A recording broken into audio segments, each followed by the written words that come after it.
Olá, pessoal.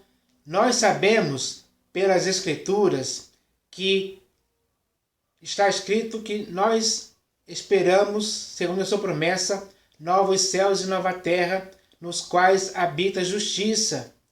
Por que que isso vai acontecer? Porque o primeiro céu e a primeira terra, que é onde nós estamos vivendo hoje, elas vão passar e vão dar lugar ao novo céu e à nova terra, onde estará a nova Jerusalém, que vai descer do céu da parte de Deus. Esta cidade, a Nova Jerusalém, é uma cidade em formato quadrangular. E isso significa que ela vai ter 12 portas, 3 de cada lado, e isso é algo que já está escrito. Portanto, vai ser assim mesmo, literalmente falando. Então, nós podemos ter essa certeza que isso vai se cumprir no devido tempo, porque já está escrito no livro de Apocalipse de João, já está escrito isso. Então, nós devemos apenas confiar e esperar que isso vai acontecer. E quando isso acontecer, nós devemos saber que vai acontecer da forma como está escrito, sem mudar nada em tempo algum. Então, tudo isso é algo certo e definitivo, e nós devemos entender isso. Agora, para entrar nessa cidade que é a Nova Jerusalém, existem algumas coisas escritas a respeito disso. E é sobre isso que eu vou falar aqui hoje, para que você possa entender. Porque é muito importante ter esse entendimento. Nós não podemos fugir desse entendimento, porque o que está escrito vai acontecer literalmente assim. Então nós devemos esperar isso. E esse texto está aqui no livro de Apocalipse de João. É aqui no último capítulo. Está escrito assim: Bem-aventurados aqueles que lavam as suas vestiduras no sangue do Cordeiro. Então é necessário que as pessoas elas possam lavar as suas vestiduras no sangue do Cordeiro, para que elas fiquem limpas, alvas, mais brancas do que a neve. O sangue do Senhor Jesus purifica as vestes dessas pessoas para que elas fiquem limpas. É assim que tem que acontecer. Então, essas pessoas que lavam suas vestiduras no sangue do Cordeiro, elas são bem-aventuradas, sim. E hoje existem milhares de pessoas assim, que já lavaram suas vestiduras. Mas, se alguém ainda não lavou suas vestes no sangue do Cordeiro, ainda há tempo para fazer isso. Nunca é tarde demais para se fazer isso. É necessário ter essa compreensão. Então, ele diz aqui muito bem claro: Bem-aventurados aqueles que lavam as suas vestiduras no sangue do Cordeiro. Para que as pessoas têm que lavar suas vestiduras no sangue do Cordeiro? Tem um objetivo, tem uma finalidade. E ele diz qual é essa finalidade na sequência do texto aqui, onde está escrito: para que lhes assista o direito à árvore da vida. Então, aqueles que lavarem suas vestiduras no sangue do Cordeiro, elas terão acesso à árvore da vida, que estará na Nova Jerusalém. Então, isso é algo decisivo. O lavar das vestiduras do sangue do Cordeiro é algo decisivo para que isso aconteça, para que a pessoa possa ter acesso à árvore da vida, tenha o direito de chegar à árvore da vida. Só aqueles que lavaram suas vestiduras no sangue do Cordeiro, isso vai acontecer só com essas pessoas e mais ninguém. É isso que nós devemos entender com esse texto aqui. E ele ainda diz: e entrem na cidade pelas portas. Então, aqueles que lavaram suas vestiduras no sangue do Cordeiro entrarão na Nova Jerusalém pelas portas. Ela tem 3 portas em cada lado dessa cidade, que é em formato quadrangular. Então, as pessoas entrarão nessa cidade pelas portas, porque lavaram as suas vestiduras no sangue do Cordeiro.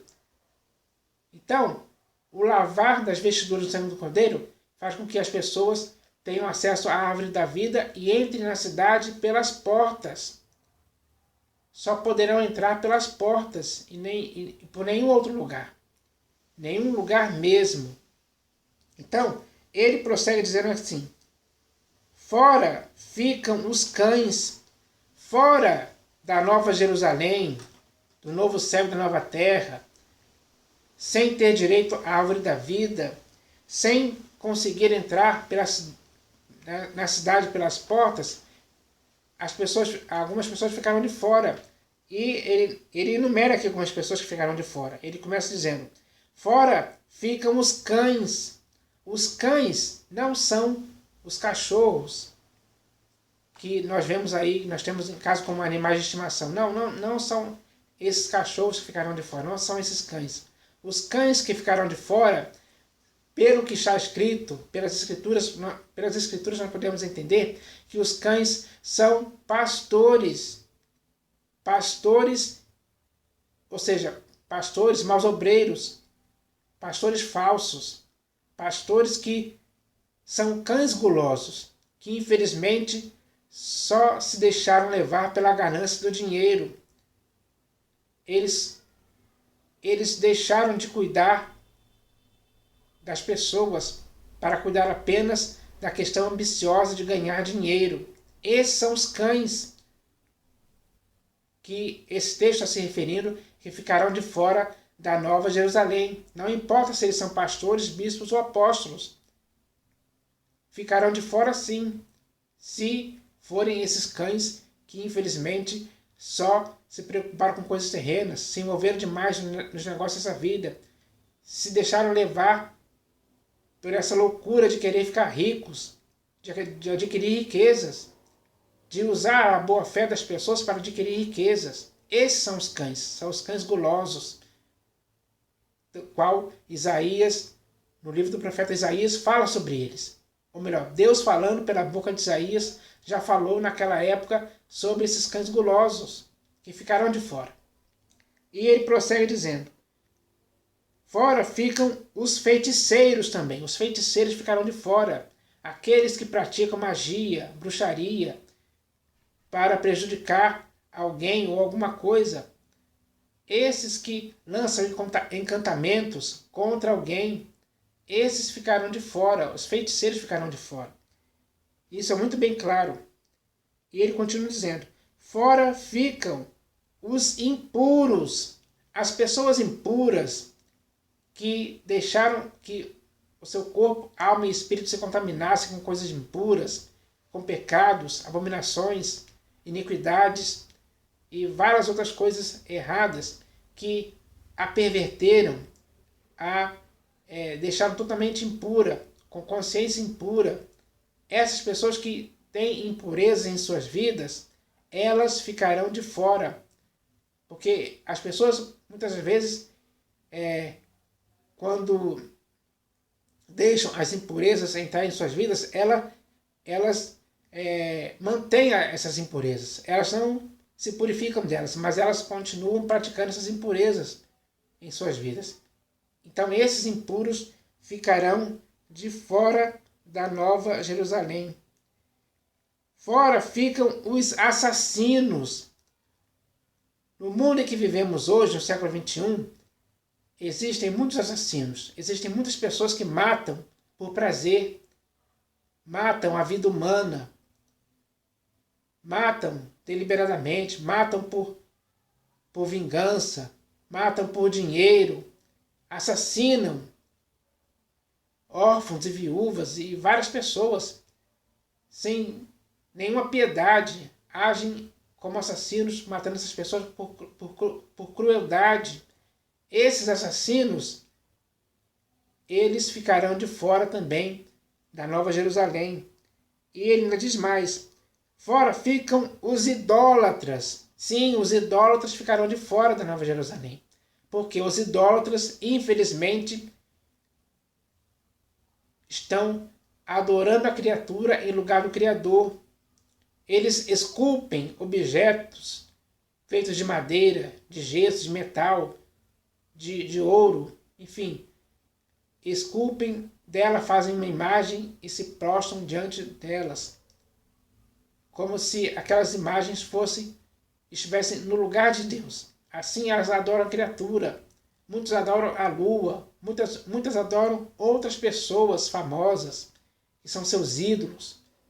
Então, todas as pessoas que praticam a idolatria de forma geral, essas pessoas, infelizmente, ficarão de fora, porque começaram a adorar a criatura em lugar do Criador e continuaram nesse erro. Insistiram nesse erro, cegamente praticaram isso durante muito tempo. Então, essas pessoas, infelizmente, que são os idólatras, elas ficarão de fora.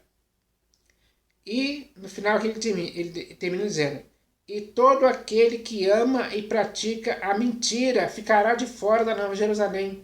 Todo aquele que ama a mentira, todo aquele que tem paixão pela mentira, gosta da mentira, não consegue viver sem a mentira. A mentira se tornou seu amante.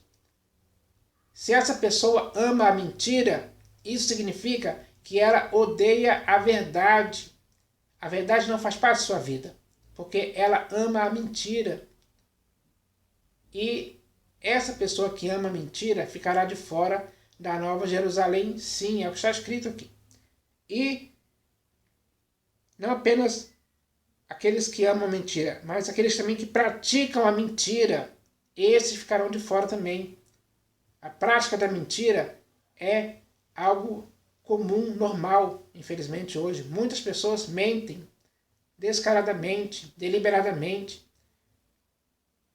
Essas praticam a mentira. Elas, às vezes até alcançam vantagem sobre outras pessoas por causa das mentiras. Mentira hoje virou algo certo de se fazer, porque os valores foram invertidos.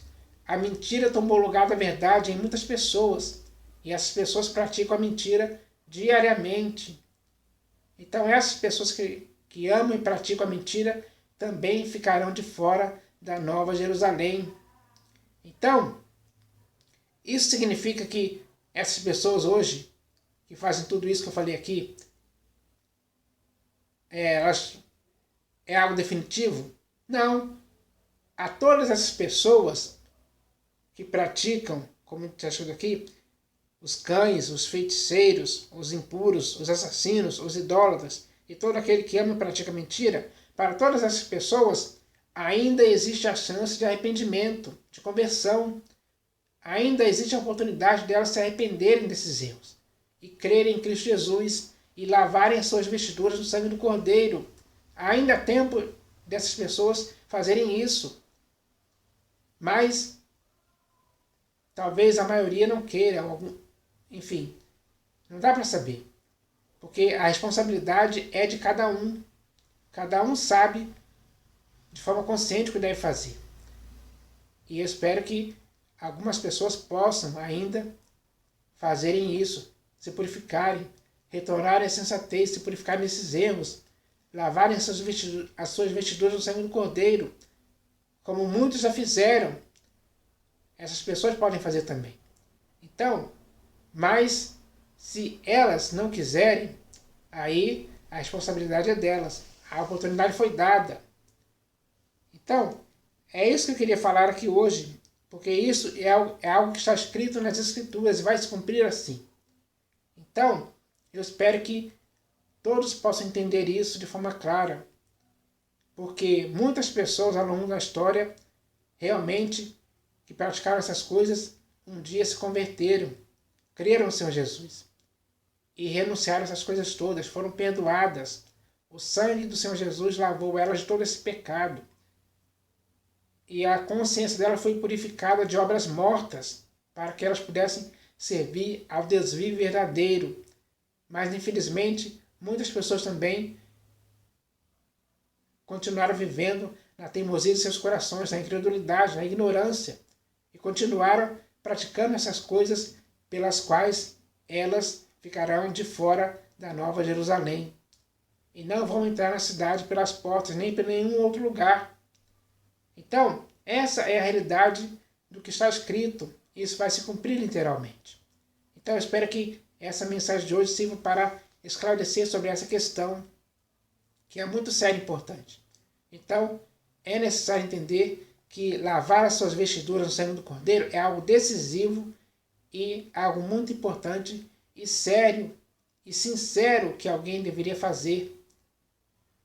A oportunidade de fazer isso é hoje. Eu espero que todos entendam isso. Então, essa é a mensagem de hoje, que foi baseada nesse texto das Escrituras, para o esclarecimento de muitas pessoas. Então, receba essa mensagem em nome do Senhor Jesus. Amém.